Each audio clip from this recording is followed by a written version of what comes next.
avec Lemba Ministries pour les travaux d'atelier que nous avons organisés. Nous avons commencé par l'organisation de l'Église. Avant même de voir les failles et les résolutions que nous avons proposées concernant l'organisation de l'Église, nous pensons qu'il y a une notion que nous devons comprendre avant d'amorcer quoi que ce soit. Dans l'infrastructure de l'Église, il y a 5 infrastructures d'organisation de l'Église. Et chaque infrastructure a ses limites. La première infrastructure d'église que nous connaissons, c'est l'église maison. Dans cette infrastructure, les croyants ou les fidèles se réunissent dans les maisons, dans les petits groupes de maisons. Et dans ce groupe, en fait, il n'y a pas une responsabilité au sommet. C'est-à-dire que chaque groupe est indépendant. Ça, c'est la première infrastructure. La deuxième infrastructure, c'est l'église cellule. Dans cette infrastructure, il y a un grand groupe que nous appelons la célébration, qui se réunit chaque week-end, souvent les dimanches. Ensuite, il y a des petits groupes qui se réunissent dans les maisons.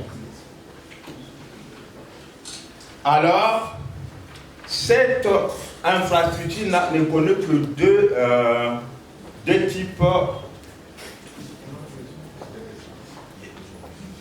Ok, d'accord. La lecture des résolutions. Parce que bon, j'ai pensé que peut-être en donnant cela, ça pourrait peut-être aider un peu les gens à comprendre en quoi nous sommes. Ok, merci beaucoup. Donc, pour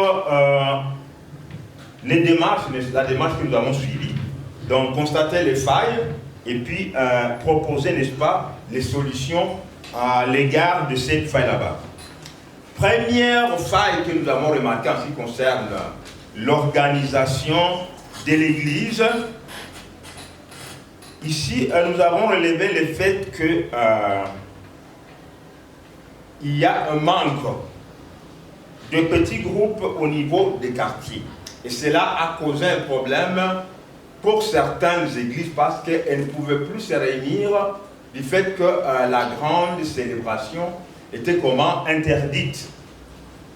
Alors, comme solution que nous avons proposée, d'abord, nous avons parlé d'adopter l'infrastructure. C'est toi que j'ai voulu commencer pour vous montrer un peu en quoi ça consiste. Adopter l'infrastructure de l'église cellulaire ou de l'église à grand impact. Donc, cette infrastructure, ces deux infrastructures là-bas ont comme point fort d'avoir, n'est-ce pas, des petits groupes en leur sein. Il y a des petits groupes au niveau de ces infrastructures là-bas.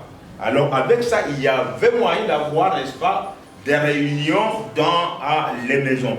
Et c'est le modèle que nous avons en Actes 20. Quand Paul a parlé aux anciens d'Éphèse, il leur a dit, n'est-ce pas, je vous ai enseigné en public et dans les maisons. Donc, c'est ce modèle là-bas. Ensuite, nous avons proposé une deuxième solution.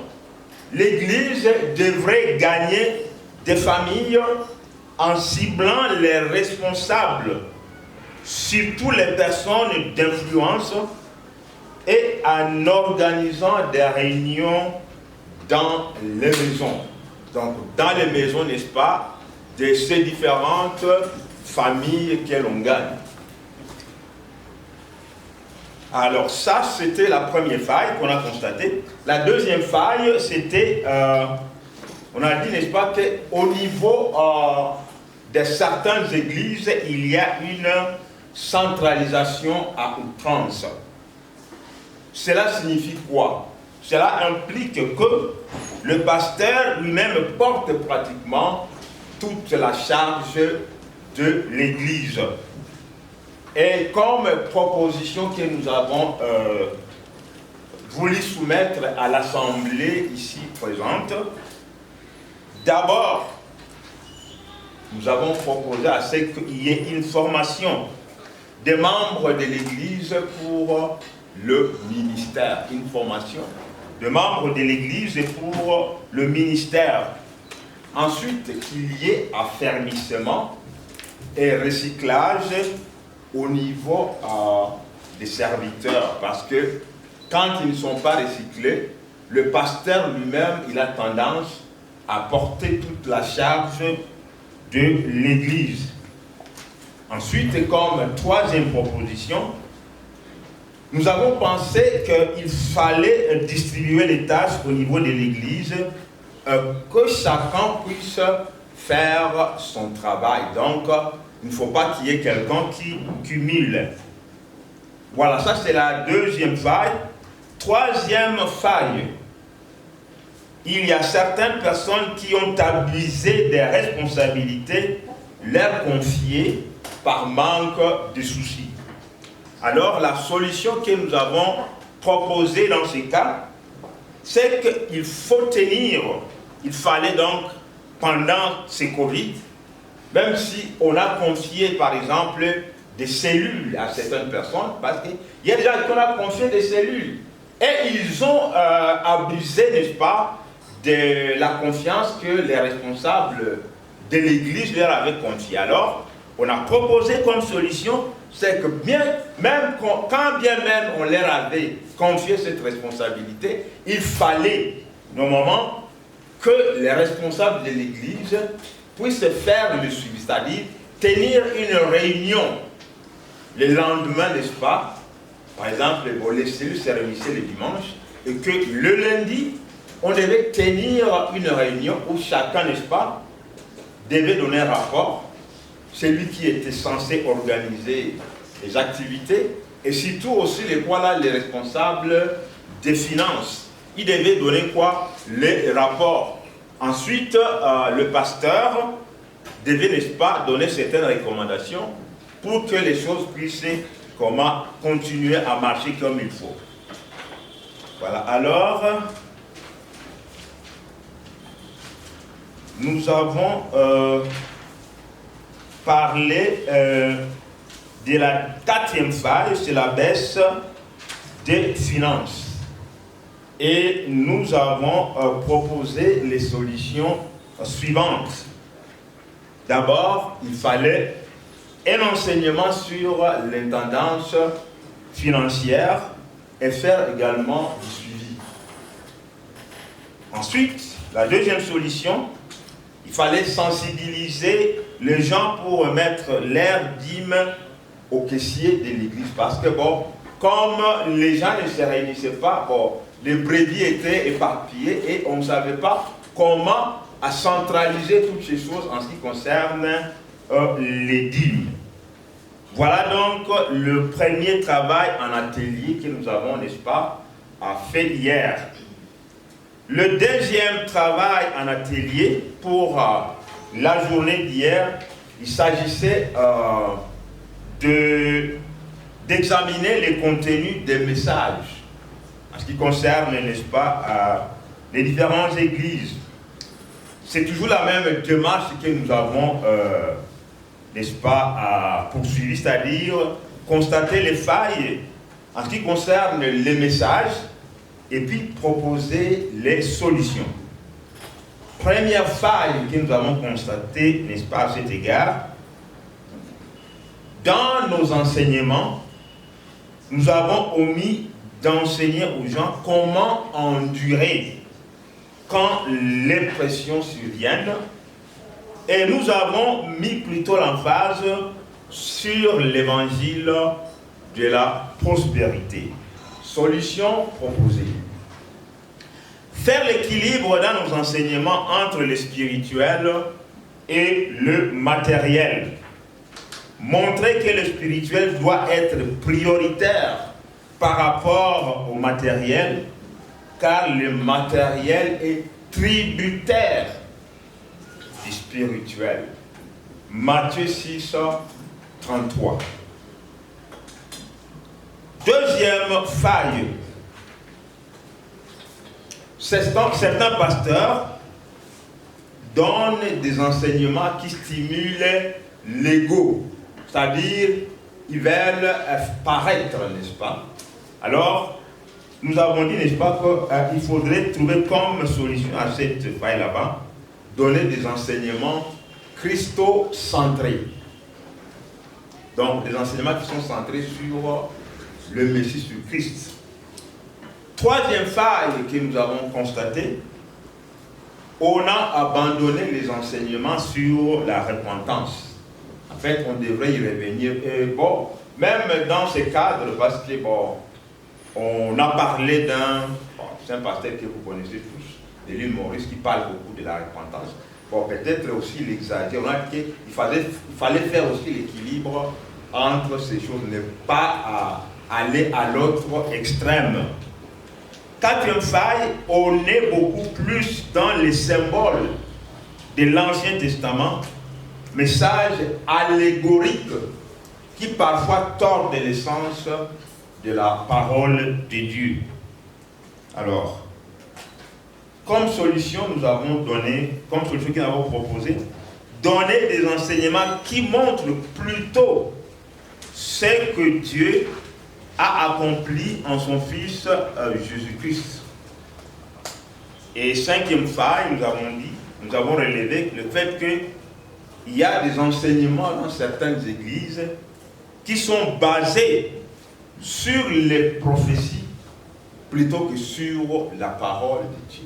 C'est-à-dire que le pasteur, il a une prophétie et il commence à broder là-dessus et il parle, au lieu, n'est-ce pas, de baser son enseignement sur la parole de Dieu. Voilà donc ce que nous avons pu relever hier. Je voudrais avoir mes notes pour la journée d'aujourd'hui, comme ça je vais faire aussi des rapports pour la journée d'aujourd'hui. Merci. Pour la journée d'aujourd'hui, le troisième travail en atelier consistait à examiner l'encadrement des fidèles et déroulement des cultes. Avant même de commencer avant d'aborder ce sujet là-bas, nous avons voulu savoir en quoi consistait l'encadrement des fidèles, parce que nous devons savoir ça consiste en quoi. Vous n'avez pas commencé à traiter un sujet que vous ne comprenez pas vous-même. Alors, en quoi consiste en fait l'encadrement des fidèles? Et nous avons relevé les réponses suivantes. D'abord, les enseignements que nous leur donnons. Nous les encadrons par ça. Ensuite, nous avons parlé de la prière de soutien. Tertium, nous avons parlé des conseils pastoraux. Et quarto, nous avons parlé des visites pastorales. Voilà les 4 éléments que nous avons relevés en ce qui concerne l'encadrement des fidèles. Alors, voici maintenant les failles constatées et les solutions que nous avons proposées dans la mesure du possible. Parce qu'il y a certaines failles pour lesquelles, comme vous allez me suivre, nous n'avons pas pu vraiment, sortir des solutions vraiment pratiques. Alors je pense que peut-être même les gens qui vont faire la synthèse de tout, en soumettant à l'Assemblée, peut-être on va essayer de trouver certaines réponses. Ok, pour gagner du temps, donc la première faille que nous avons, ici, nous parlons d'abord de l'encadrement, parce qu'il y a 2 points dans ce troisième travail d'atelier. il y a l'encadrement des fidèles et le déroulement des cultes. Nous parlons d'abord de l'encadrement des fidèles. Voici donc les failles et les solutions que nous avons proposées. Première faille, la qualité des enseignements a diminué au profit de l'exhortation. Donc, ça dit, au lieu de donner un enseignement typique, comme il le fallait, on donnait juste des exhortations. Et cela a diminué, n'est-ce pas, la qualité des enseignements. Comme solution que nous avons proposée, mettre sur pied un service de médias au niveau de l'Église, enseignement en ligne. Deuxième faille, limitation des prières d'ensemble et les prières individuelles par peur des contaminations. Donc, d'abord, dans l'église, on ne pouvait plus se réunir pour les prières ensemble. Même pour les prières individuelles, parfois, on a enlevé le fait que bon, les gens avaient peur, n'est-ce pas? Pour les prendre d'être rapprochés, n'est-ce pas? Alors, donc cela avait diminué, n'est-ce pas, ces prières. Alors, comme solution, c'est toujours médias et la ligne, n'est-ce pas? Prière en ligne. Troisième faille, limitation des conseils pastoraux. Les gestes barrières ne permettaient pas aux fidèles de voir les pasteurs. Solution, médias, appel téléphonique dans une certaine mesure, parce que bon, bien sûr au téléphone, on ne peut pas tout dire, mais quand même, dans la mesure du possible, ce qu'on peut donner, on pourrait normalement utiliser quoi? Les téléphones. Quatrième faille, visite pastorale limitée suite au confinement avec les mots d'ordre, restez chez vous. Solution, appel téléphonique. Dans ce troisième travail en atelier, le deuxième point, c'est le déroulement des cultes. Première faille, diminution du temps alloué aux différentes étapes du culte. Certaines personnes ne pouvaient plus exercer leur ministère. Il en est ainsi des choristes, des diacres, des gens de la technique, etc. Donc, comme vous pouvez le constater, pour ces deux points, en ce qui concerne les failles relatives au déroulement des cultes, nous n'avons pas proposé des solutions. Alors, je ne sais pas si dans la salle, il y aura des petits qui pourront nous aider après pour peut-être nous souffler quelque chose dans ce sens. Ça pourrait être vraiment bénéfique. Voilà donc pour le troisième travail en atelier. Pour le quatrième travail en atelier, la vie sociale du ministre de Dieu, entre parenthèses matérielle et financière. Voici les différentes failles et solutions. Primo, détérioration de la vie sociale du ministre sur le plan financier et matériel. Et nous avons donné comme solution, nous avons proposé comme solution avoir une activité génératrice de recettes.